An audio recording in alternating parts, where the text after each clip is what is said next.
Chapter 10 of 2 Samuel presents a powerful account of David's kindness met with hostility, a poignant lesson in human relationships. It's a story of how David's attempt at a gesture of friendship backfired, leading to war and conflict. The chapter also offers a glimpse into the character of God and his heart for justice, showing that divine justice prevails. This story, though set in the Old Testament, points us to Jesus, the ultimate example of love and forgiveness. It reminds us that even when we are mistreated, we are called to show love and forgiveness, following the example of Christ. This story in 2 Samuel is not just history, it's an example for us, teaching timeless lessons. It teaches us about God's love and faithfulness and how he remains steadfast even when we falter.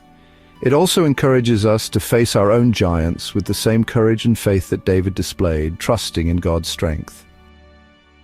King Nahash of Ammon died. David had been kind to Nahash. He wanted to show kindness to Nahash's son Hanan, so David sent messengers to comfort Hanan. He wanted to show his sympathy. Hanan's advisors, however, were suspicious. They convinced Hanan that David's messengers were spies.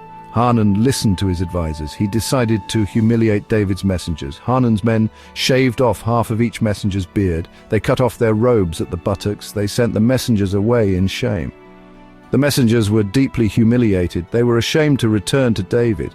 David heard about the messengers' humiliation. He was angry. He sent word to the messengers, "Stay in Jericho until your beards have grown back. Then you may return." The Ammonites knew that they had angered David. They realized their error. They also knew that David would likely retaliate, so they prepared for war. The Ammonites hired chariots and horsemen from Aram. They hired 20,000 foot soldiers. They believed they were ready for David's army.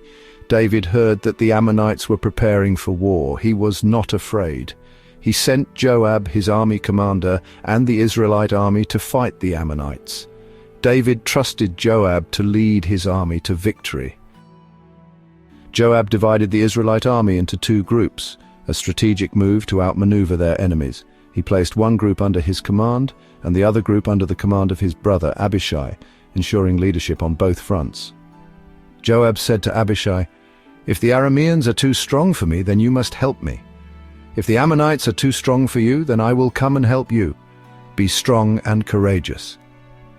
Let us fight bravely for our people and the cities of our God," Joab encouraged his troops, instilling a sense of duty and faith.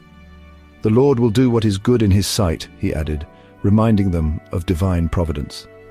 Joab and his army attacked the Arameans with fierce determination, and the Arameans fled before the Israelites, unable to withstand their onslaught. Abishai and his army attacked the Ammonites with equal vigor, and the Ammonites also fled, overwhelmed by the Israelite forces. The Arameans saw that Israel had defeated them decisively. They regrouped but were defeated again by David's army, sealing the victory for Israel. The Arameans were soundly defeated and they stopped helping the Ammonites. This marked a significant turning point in the conflict. The Israelites, led by Joab, had won a great victory.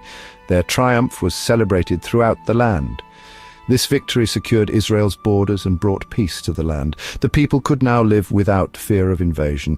This story, though about war, foreshadows Jesus. It hints at a greater narrative of salvation and redemption. Just as David showed compassion, Jesus offers forgiveness and grace even when we reject him. His love is a constant, unwavering force. His love for us is unconditional, and he is always ready to welcome us back. No matter how far we stray, his arms are open wide. The humiliation of David's messengers reminds us of the suffering Jesus endured for us.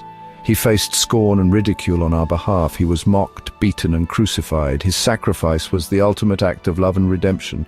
Yet through his suffering, he brought us salvation. His pain paved the way for our eternal freedom.